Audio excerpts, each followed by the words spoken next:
শব্দের জগতে ঘটিয়েছিলে সশব্দ বিপ্লব, প্রযুক্তিতে নিয়ে গিয়েছিলে এক অনন্য উচ্চতায়।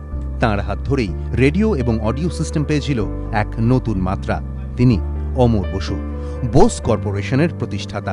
আমেরিকার ওয়েল্যান্ডের বাড়িতে শুক্রবার মৃত্যু হয় অমর বসুর। বয়স হয়েছিল ৮৩ বছর। বেশ কিছুদিন ধরেই অসুস্থ ছিলেন। শুক্রবারই তাঁর পরিবারের তরফে মৃত্যুর খবর জানানো হয়। ১৯২৯ সালের ২রা নভেম্বর আমেরিকার ফিলাডেলফিয়ায় জন্ম হয় অমর বসুর। পুরো নাম অমর গোপাল বসু। বাবা ননীগোপাল বসু ছিলেন স্বাধীনতা সংগ্রামী। গ্রেফতারি এড়াতে আমেরিকায় আশ্রয় নেন। সেখানেই এক মার্কিন মহিলাকে বিয়ে করেন। ছোটবেলা থেকেই প্রযুক্তির প্রতি আকর্ষণ ছিল অসীম। দ্বিতীয় বিশ্বযুদ্ধের সময় যখন তার বয়স মাত্র ১৩, তখন স্কুলের কয়েকজন বন্ধুকে নিয়ে বাড়িতেই শুরু করেন খেলনা ট্রেন ও রেডিও সারানো। পাশাপাশি পড়াশোনাও চলছিল সমান তালে।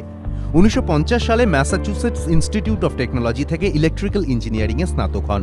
এরপর কিছুদিন দিল্লিতে গবেষণাও করেন। পরে এমআইটিতেই অধ্যাপনা শুরু করেন। শুরু হয় শব্দ নিয়ে গবেষণা। ১৯৬৪ সালে গড়ে তোলেন বোস কর্পোরেশন। ক্রমেই শব্দ প্রযুক্তি ক্ষেত্রে নতুন দিগন্ত খুলে দেয় সংস্থাটি। একাধিক পেটেন্ট রয়েছে অমর বসুর নামে। বোসের তৈরি সাউন্ড সিস্টেম আজ সারা বিশ্বে সমাদৃত। এবিপি আনন্দ।